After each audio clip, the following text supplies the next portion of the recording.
Good morning. Today is Wednesday, January 19th, 2022.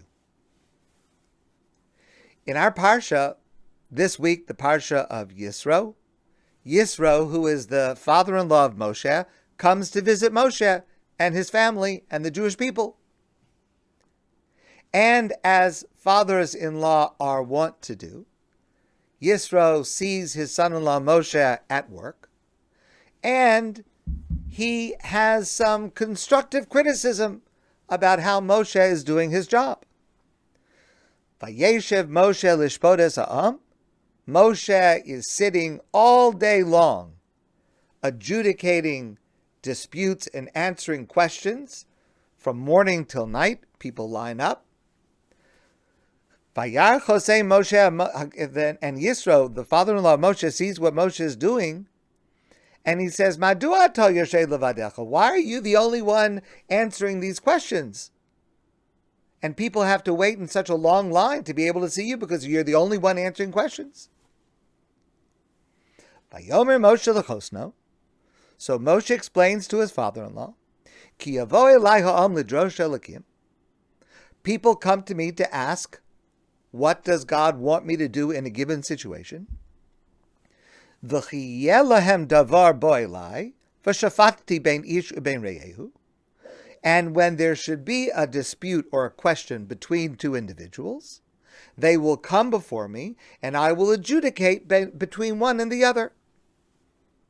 V'hodati es chukei holakim ves torasav, and I will teach the laws and the rules that God wants me to teach to the Jewish people. So, Yisro says, Lo tov hadavar, you're not going about it the right way, because you're the only one.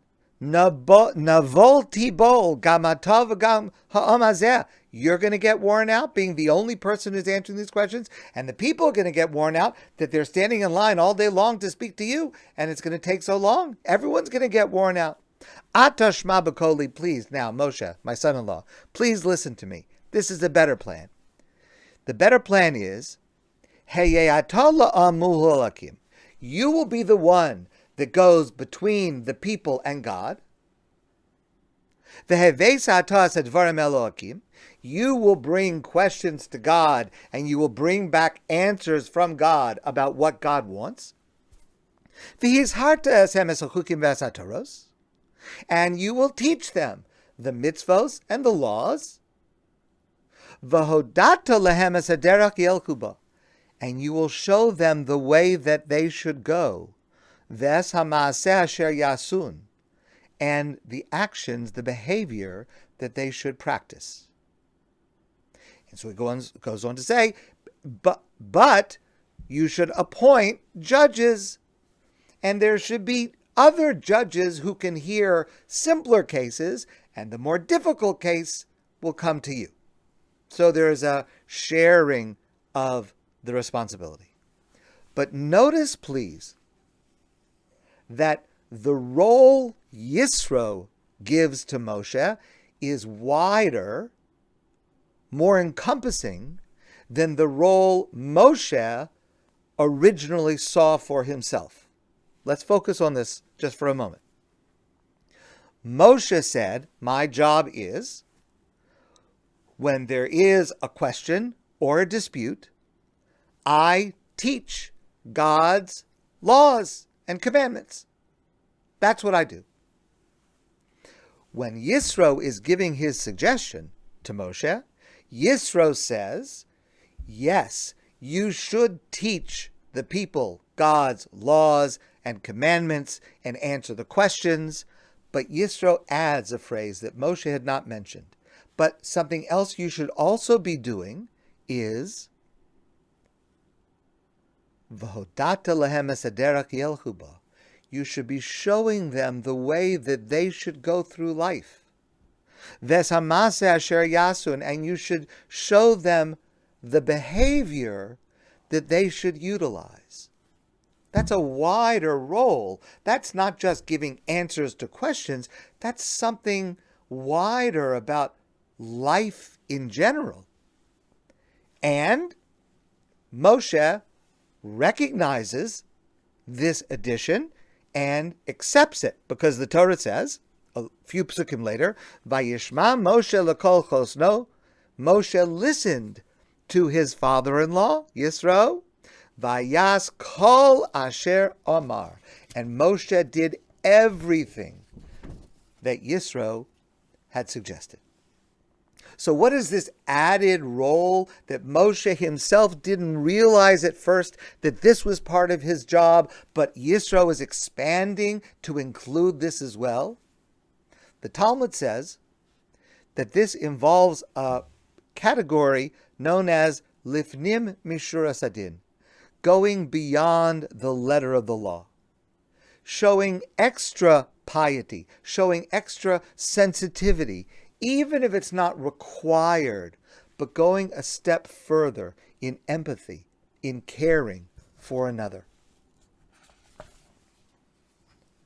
According to Yisro, Moshe needed to provide not only the correct answer to the question, the correct decision of the matter before him, Moshe also needed to go beyond that to the feeling and the sensitivity of the person before him. The Rav Yosef Soloveitchik, writes in a very famous article, and I'm planning to quote this in another context tomorrow night with God's help. But speaking about a dayan, a judge, the Rav writes, the role of a dayan, according to Jewish law, is not to be only a magistrate, not to give the correct answer. That's not the complete job, but to also be a teacher and a healer.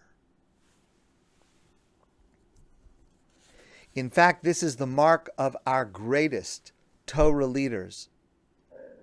Vast and deep knowledge of Torah and the world, plus an innate desire, when faced with a question or with a dispute, to heal, to raise up, to inspire. One of the greatest of our time is Rabbi Herschel Schachter. He lives in New York. He is a Rosh HaYeshiva, a head of the Yeshiva of Yeshiva University. He is the halachic authority for the OU. Every single person that eats kosher all over the world is depending on Rav Schachter's opinions. He has been one of the leading figures of giving direction during COVID for how rabbis and synagogues and people should act in response to the ongoing pandemic. As you know, he's a person I quote often, and as you know, I have shared before, I have deep, deep admiration for him, and I have the privilege to having a personal relationship, slight, not as much and as regular as I would like, but I value it and treasure it nonetheless.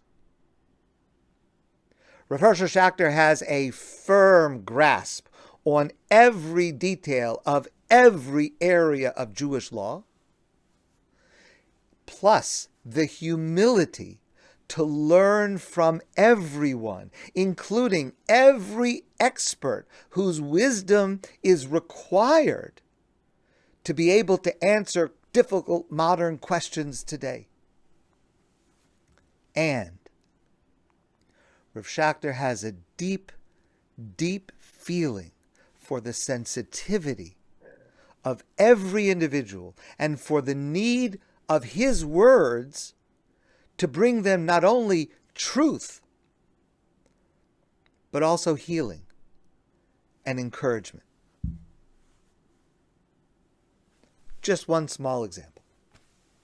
So in Jewish law, a couple is married when the groom gives an object of value to a bride in the presence of two kosher witnesses. Normally that's a ring, the groom gives the ring, Hareat Mukudeshesli, behold, with this ring you are consecrated to me according to the laws of Moses in Israel, and there are 2 kosher witnesses, and that's what makes the couple married. The truth is, it could be any object.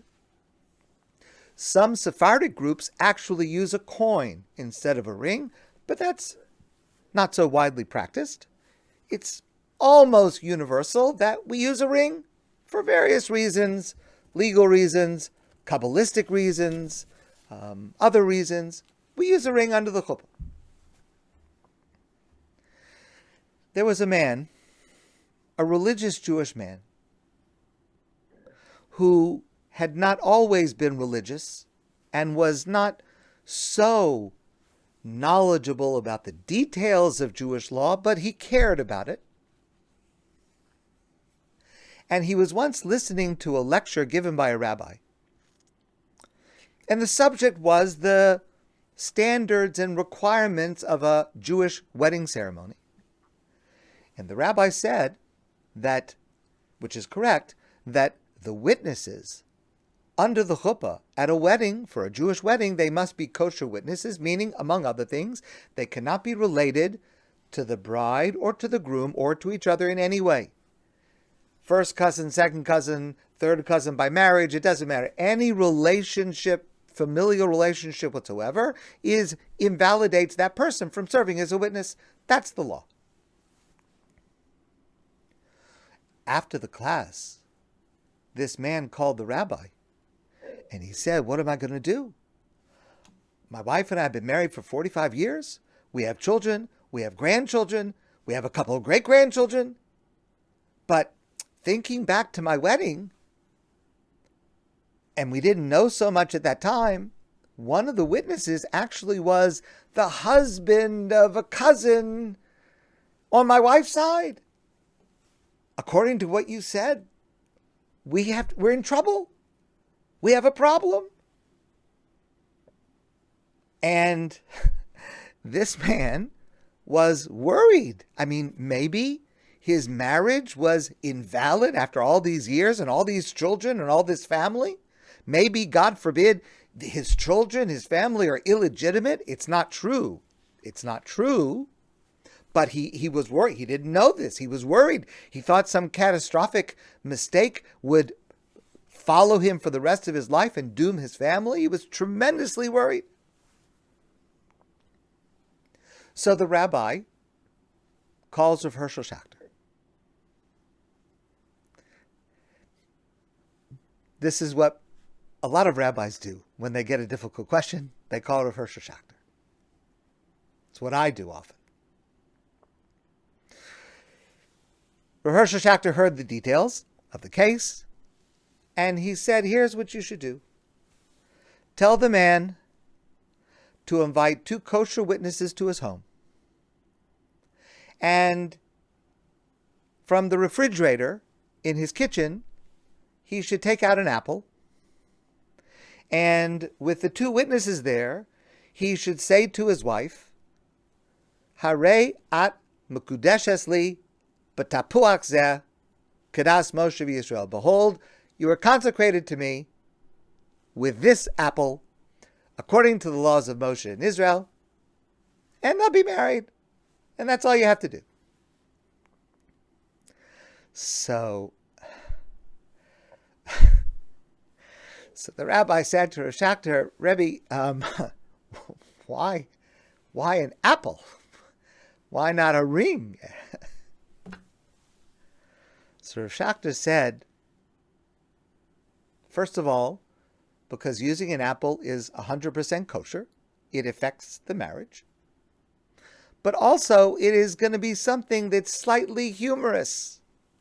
It's going to cause them to smile, to laugh. And it will be a very good way to relieve the very real tension that is being experienced by this religious married couple with all these children and grandchildren who just realized that they were not married according to Jewish law for all these years. So this will be something a little humorous, and it will break the tension. And that was his suggestion. Rav Hershel Schachter didn't just give the correct answer. He gave it in the form of gentle humor so that there would be healing and relief and encouragement.